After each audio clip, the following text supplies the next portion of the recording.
पूर्व वक्ताओं ने हमारे आदिवासी विषय पर बहुत कुछ कहा है और मैं समझता हूँ उन बातों को दोहराना आवश्यक नहीं है, लेकिन कुछ बातों को बोलना बहुत आवश्यक है।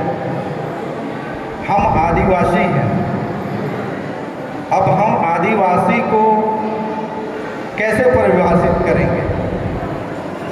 और आज के समय में मैं कुछ बातों को आपके बीच में रखना चाहता हूँ जिसका आप घर जाकर भी मनन करेंगे, क्योंकि कुछ बातें ऐसी हैं जो आप लोगों के बीच में बोलने का आवश्यकता है और बताने की भी आवश्यकता है और हम लोगों को मनन करने की भी आवश्यकता है।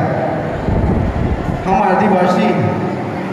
आदिवासी को परिभाषित कैसे करें? मेरा मानना है कि हम आदिवासी हैं और आदिवासी को परिभाषित करने की आवश्यकता नहीं है। आदिवासी शब्द ही अपने आप में परिभाषित है, क्योंकि जो आदिकाल से रहते आ रहा है वो आदिवासी है। एक सरल सा परिभाषा इसकी है। अब एक विषय ये उत्पन्न होता है कि हमें आदिवासी महोत्सव क्यों मनाना पड़ रहा है? हम क्या हैं? आप लोगों ने कभी नहीं सुना होगा कि हिंदू महोत्सव मनाया जाए, सिख महोत्सव मनाया जाए, ईसाई महोत्सव मनाया जाए। ऐसा आप लोगों ने कभी नहीं सुना होगा, लेकिन आदिवासी महोत्सव हम लोगों को मनाना पड़ रहा है। क्यों? इस पर हम लोगों को मनन करना होगा, हम लोगों को विचार करना होगा। भाई विनोद जी ने संविधान के बारे में बताया, संविधान का पूरा उल्लेख किया।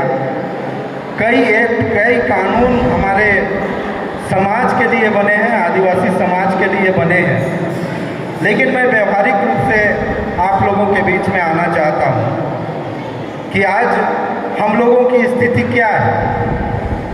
ST/SC एक्ट जो है उसकी कितनी अहमियत रह गई है। हमारा जो ST/SC एक्ट था, जो कानून था, वो सबसे मजबूत कानून था जिससे लोग डरते थे, लेकिन आज उसकी धज्जियां उड़ जा रही हैं। CNT एक्ट को देखिए, कहीं ना कहीं CNT एक्ट के बारे में भी हम लोगों को विचार करना होगा।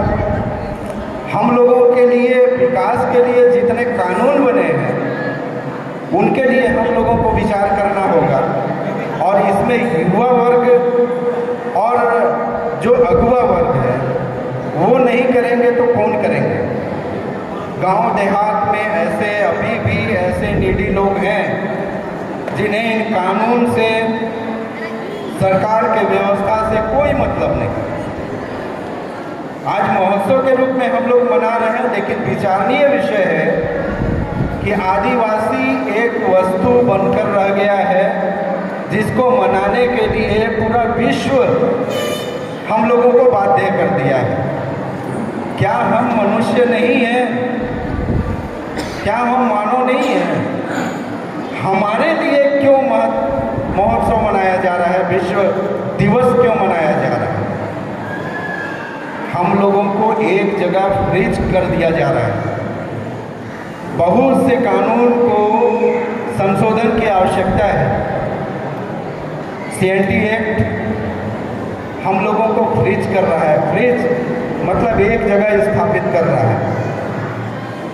उसमें कई ऐसे कानून हैं जिसमें आप अगर कहीं अपने विकास के लिए, अपने कामों के लिए एक जगह से दूसरे जगह जाना चाहते हैं तो आप और वहाँ रहकर या वहाँ रहना चाहते हैं, कानून हमारे लिए बना है कि आप कहीं भी रह सकते हैं, लेकिन CNT एक्ट में आप एक थाना से दूसरे थाना का जमीन नहीं खरीद सकते हैं, वहाँ नहीं बस सकते हैं। विचारणीय विषय नहीं है।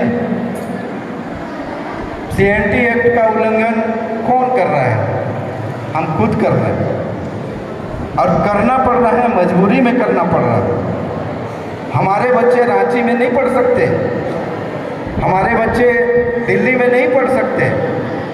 अगर वहाँ रह रहे हैं, हमारे लोग नौकरी कर रहे हैं, उसके आगे की भविष्य की पढ़ाई के लिए, या आगे हमारे बच्चे भविष्य में और आगे बढ़ें, उसके लिए अगर हमें वहाँ रहना पड़ेगा तो हम नहीं रह सकते। हम किसकी ज़मीन खरीदेंगे? हमारा ज़मीन का वैल्यू क्या है? हम आज कहाँ हैं? कहीं ना कहीं कभी कभी कानून को देखना, उसके एक्ट को समझना, कहीं ऐसा तो नहीं हो जा रहा है कि हम लोग एक मनुष्य के साथ साथ या मनुष्य के रूप में चिड़ियाघर के एक कोई जानवर की तरह हो जा रहे हैं, जिसे देखने के लिए या जिसे दिखाने के लिए पूरा विश्व, पूरा संसार ऐसा चीज़ बना रहा है कि देखिए ये लोग आदिवासी, हम मानव नहीं रह गए। एक विषय, ये विषय को आप मनन कीजिएगा। मैं आदिवासी दिवस पर महोत्सव और उत्सव के रूप में हम लोग आज मना रहे हैं, मैं इसे गमगीन नहीं करना चाहता हूँ, लेकिन हमारे विकास के लिए बहुत सारा चीज़ सोचने की आवश्यकता है, जानने की आवश्यकता है। अब ये कैसे होगा, इसका भी कई उपाय हैं। अभी एक बहुत छोटा सा झांकी प्रस्तुत किया गया हम लोग के आदिवासी परंपरा का।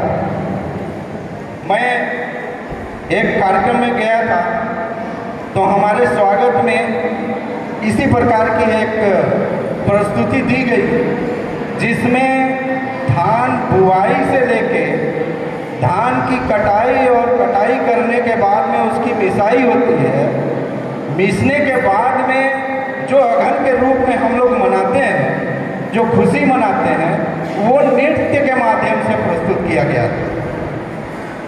अब हमारा समाज में सबसे बड़ा पहलू ये है कि आदिवासी का लिखित इतिहास नहीं है, और लिखित इतिहास नहीं होने के कारण हम लोग कितने पिछड़े हो जा रहे हैं।